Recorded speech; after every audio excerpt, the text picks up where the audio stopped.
Hello again, everyone. Welcome to Washington Gun Law TV. I'm Washington Gun Law President William Kirk. Thanks for joining us. Hey, I know you've heard me and others say this before, but if we really trace gun control all the way back to its origin, well, it's racist in its beginning. It truly is. You can go back into the 1600s and all the way through the 1800s, and you will see that just about any single form of civilian disarmament legislation that was passed either by a colony or a state, all was racially motivated. But the party that continuously clamors and says that they are the ones that are looking out for those people of color, that they are the ones that are looking out for the minority communities, well, they'll use the most racist arguments humanly imaginable if it advances the cause of civilian disarmament. I'll show you a court who did it and now a state that's trying to double down on it. So today, let's spend a few minutes and let's talk about the racist things they will say to keep you disarmed.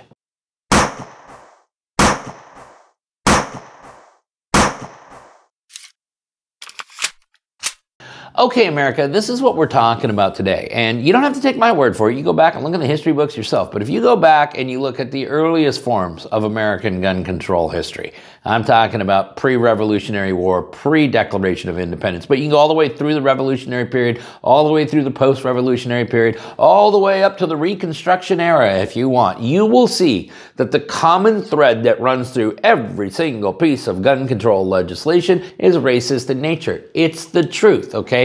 Now, I know that they were claiming that they believed these groups of individuals were dangerous, but they were basing that criteria based upon either the color of their skin or their religious beliefs. Now, the interesting thing is the one political party who's always clamoring and banging on the drum that they're the only ones that are looking out for racial minorities, that they are the only ones that will protect people of color. Well, they will gladly use the most racist arguments humanly imaginable in order to advance the cause of civilian disarmament. I'm going to show you two examples today. The first one comes from an ongoing piece of litigation in the state of New Mexico, a challenge to their statutory waiting period in the case of Ortega versus Lujan Grisham.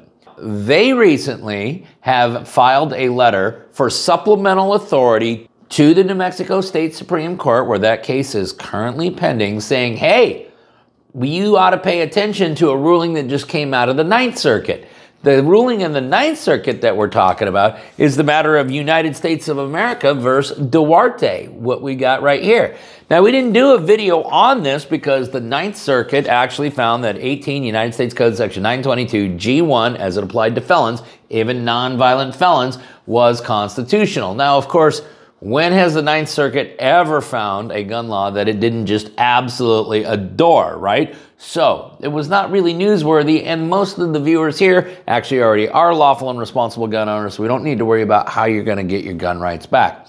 But I want you to know that one of the two reasons that the Ninth Circuit upheld this law as it applied to Duarte is that they believed that the United States of America had a rich tradition and history of disarming segments of population that they believed to be dangerous. The problem is every single law that they cited to in that rich tradition was racist in nature. But that didn't stop New Mexico, and in this case, this letter does not come from the New Mexico Attorney General. It actually comes from counsel for the governor's office. So I don't know what's going on there. Maybe someone can weigh in on that in the description box. Normally, this would come from an Attorney General. But I want you to know that the state of New Mexico is very proudly arguing to their state Supreme Court that, hey, yeah, ditto. Just like what the Ninth Circuit said, these racist gun control laws should be used to justify our waiting period. Defendants respectfully notify the court of the recently issued decision United States versus Duarte. In Duarte, the Ninth Circuit en banc held that 18 United States Code Section 922 G1, the federal felon in possession of a firearm statute, was constitutional as applied to nonviolent felons. In applying a historical analysis, the court identified a historical tradition of disarming categories of persons thought by a legislature to present a special danger of misuse. Specifically, the court credited, inter alia, laws ranging from the 1600s to the late 1800s, disarming groups such as non-Anglican Protestants, Catholics, Native Americans, free black people, and those who refuse to swear loyalty oaths, minors, and tramps.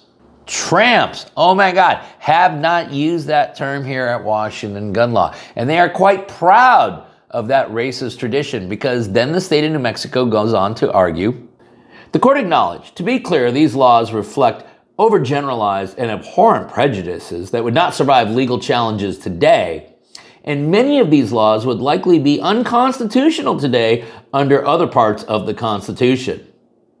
Nonetheless, the court concluded these laws are reflective of American history and tradition, and our historical tradition reveals that legislatures were permitted to categorically disarm those they deemed dangerous without having to perform an individual determination of dangerousness as to each person in a class of prohibited persons. I want you to think about that paragraph. They literally said, yeah, listen, these laws are completely repugnant. They are likely unconstitutional. They would never stand any kind of scrutiny today. But that being said, because they advance our argument, well, we should give them the absolute most weight we possibly can. They are worth their weight in gold. Why is that? Well, because it advances our position here. Duarte demonstrates that courts may rely on laws such as the group-based sales restrictions the district court relied upon in this case to support an otherwise constitutional modern regulation like New Mexico's waiting period, contrary to plaintiffs' arguments. But again, if we're going to just leave it up to states for them to label whoever the heck they want to be dangerous, just like the dangers of allowing them to decide what's appropriate for self-defense, where's it end? And even counsel for the New Mexico governor, they admit to that. Here, New Mexico made the judgment that firearm sellers should not immediately transfer a purchased firearm to those who are not federally licensed firearm dealers, law enforcement, or concealed carry permit holders, since they may present a special danger of impulsive firearm violence.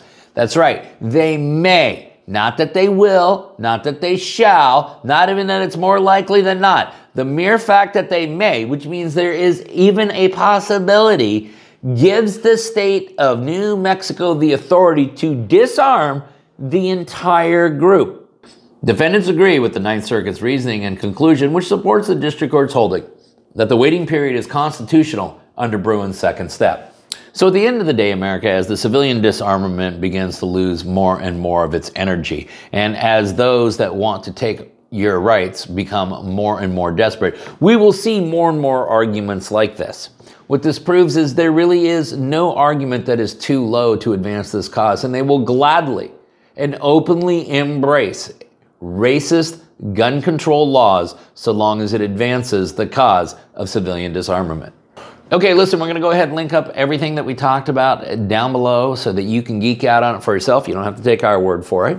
If you got any questions about this or anything else related to what's left of our Second Amendment rights, you guys should know how to get a hold of Washington gun law by now. But if you don't, that's okay.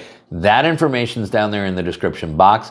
If you got an idea for a video that we should be doing around here, cool. Just click on that link right there and tell us all about it. If you want to subscribe to the monthly newsletter, the ability to do that is down in the description box. And then finally, and most importantly, let's everyone remember that part of being the lawful and responsible gun owner, like we talk about all the time here, is to know what the law is in every situation and how it applies to you in any instance that you may find yourself. Until next time, thanks for watching and stay safe.